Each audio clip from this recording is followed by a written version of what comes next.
Some of the most powerful people on Earth share something almost nobody notices. They didn't meet in boardrooms. They didn't meet at global summits. They met as children in the same quiet classrooms. Kim Jong-un learned French in Swiss schools. King Albert II formed lifelong alliances there. The Shah of Iran's children built networks that outlived empires. No cameras, no headlines, no social media trails. While the world burns with noise and chaos, these places stay silent, hidden behind mountains, protected by tradition, guarded by discretion. Here, influence isn't chased, it's rehearsed. While ordinary children learn how to survive the future, these children are trained to control it. They learn how to speak without revealing, how to win without appearing ambitious, how to belong to power before they ever hold it. The real question isn't what subjects they study, it's this: what are children in these schools really being taught?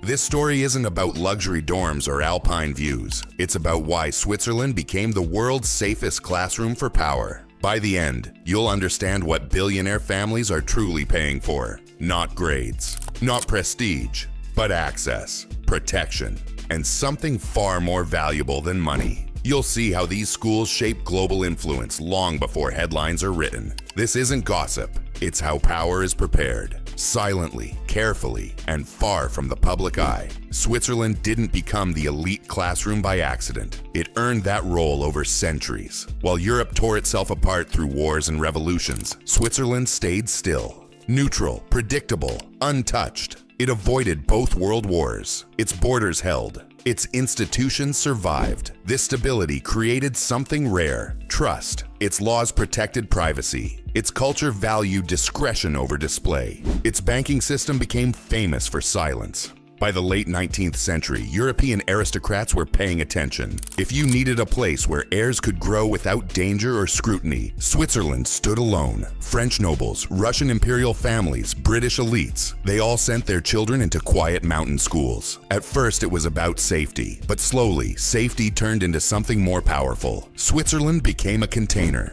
Not just for protecting heirs, but for preparing them. In the beginning, these schools belonged to royalty. Princes, dukes, and heirs filled the classrooms. Titles mattered, bloodlines mattered, but power changed. As empires faded and industries rose, a new elite emerged. Industrial magnates, banking families, energy dynasties. The schools adapted. By the early 20th century, Swiss boarding schools became meeting grounds. Places where old titles sat beside new fortunes. Institut La Rosey alone has educated King Albert II of Belgium, Prince Rainier III of Monaco, the Aga Khan Rothschild dynasty members, Egyptian and Saudi royalty. These weren't just students, they were future power brokers in the same dining halls, building trust before they ever needed it. What made this powerful wasn't education itself, it was timing. Networking didn't start in adulthood, it began at 14. Friendships formed before competition. Trust developed before ambition. By the time these students reached boardrooms, relationships already existed. Education became a gateway to lifelong access, influence, and belonging.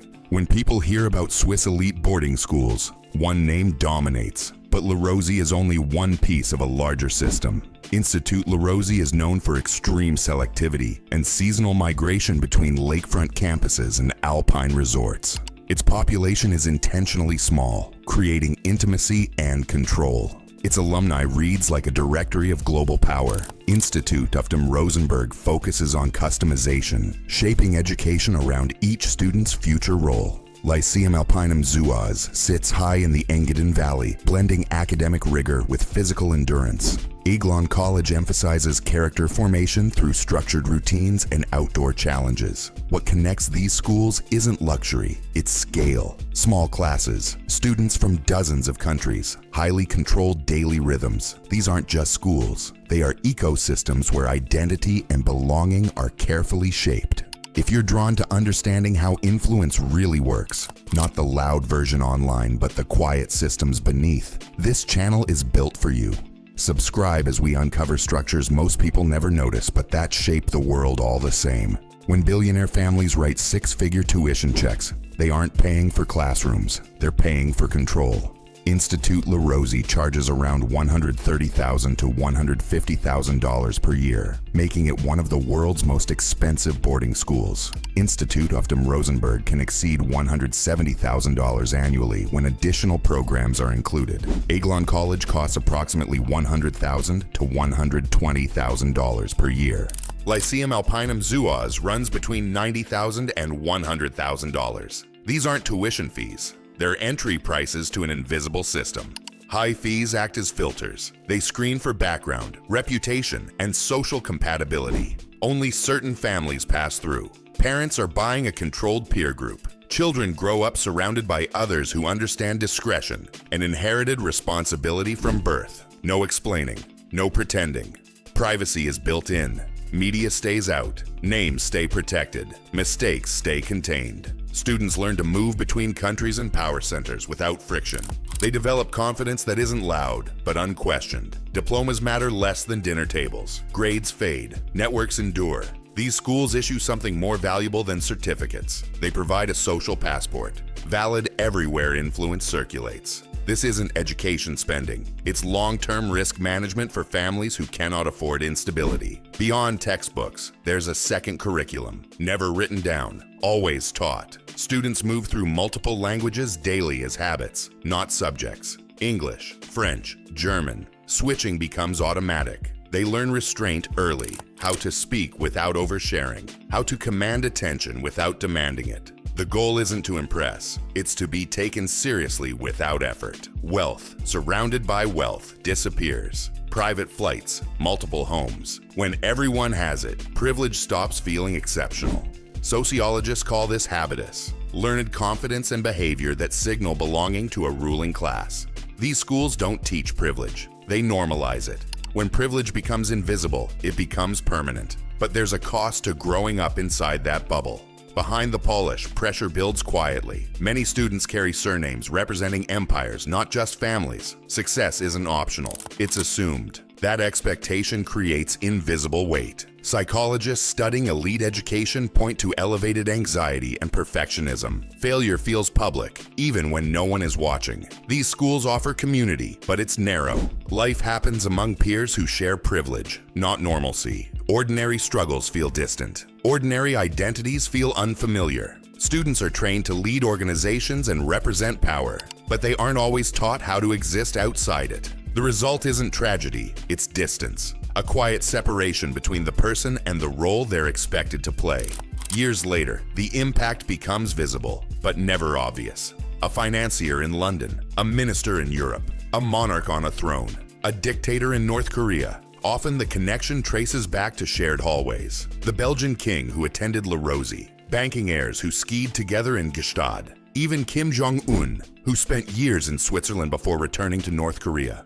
Fluent in Western culture, familiar with how power operates beyond his borders. No announcements, no formal alliances. In these circles, familiarity matters more than credentials. Trust formed at 16 carries more weight than resumes built at 40. Deals don't begin with introductions. They begin with recognition. School friendships quietly mature into influence. Power moves forward, not loudly, but continuously, invisible to everyone outside the network. Naturally, these schools attract criticism. Sociologists argue they insulate elites from ordinary life, reinforcing advantage rather than challenging it. Access is shaped by family background and wealth, not merit. Supporters point to diversity, but it's diversity of passports, not class. Students come from dozens of countries, yet share similar privilege. Critics call this opportunity hoarding, not just passing down money, but entire ecosystems that protect influence. Whether unfair or inevitable, these schools remain powerful, reproducing access quietly without needing to justify it. In a world defined by volatility, the elite don't chase certainty. They preserve continuity. Money can vanish, titles can fade, but networks endure. Swiss boarding schools aren't villains or saviors. They are mirrors, reflections of how power adapts when the world becomes unpredictable. Here, influence isn't seized, it's maintained, quietly, patiently. While technology reshapes economies overnight, one truth remains unchanged. Power doesn't disappear, it reorganizes, often in silence, often in places no one is watching. If this made you see education and influence differently, you already belong here. subscribe, and stay curious about the systems shaping the future. Share your perspective below. Is this a smart strategy for stability or an unfair way power protects itself?